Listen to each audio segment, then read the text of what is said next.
Hindi pala masaya ang ganitong edad.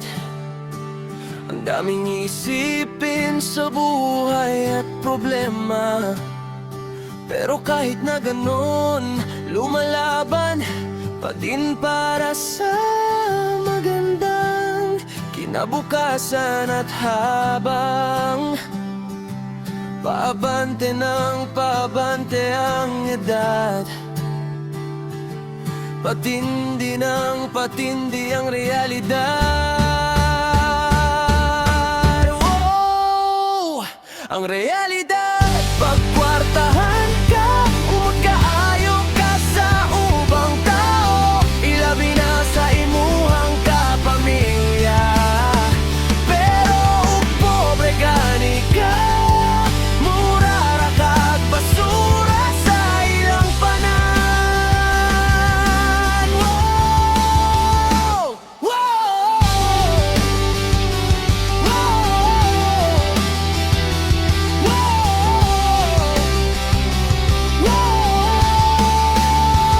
Lagi mong tandaan, diskarte mo pa rin ang magpapaangat sa'yo, hindi yung opinion nila. Nasa realidad na tayo ng buhay, walang madali, pero may pag-asa sa pera na bumabase ng pagtrato at pagkilala. Sa realidad, karamihan gusto ng resulta pero ayaw ng proseso. Gusto ng respeto pero ayaw ng sakripisyo. Ang nagiging tunay na mahusay ay yun hindi bumibigay. Kapag mahirap marunong kontrolin ang emosyon, sa gitna ng pressure at natutong bumangon kahit pa ulit-ulit bumagsak.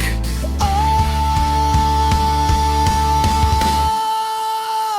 Ang realidad, pagkwartahan ka, umot ka, ayaw ka sa ubang tao, ilabi na sa imuhang kapamilya.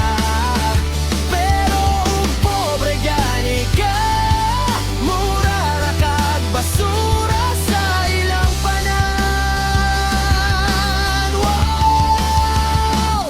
Magsikap ka para di ka malitin ang iba, dahil sa panahon ngayon ng respeto at pagkilala nila sa isang tao ay nakadepende.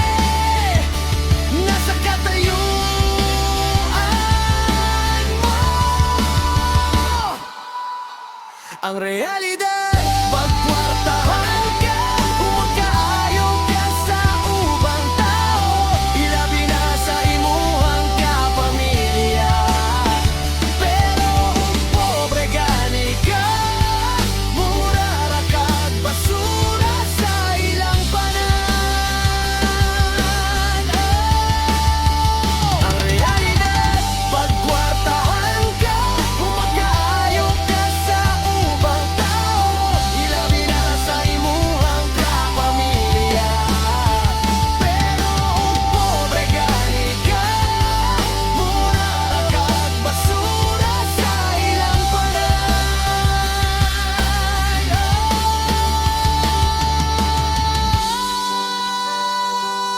Oh!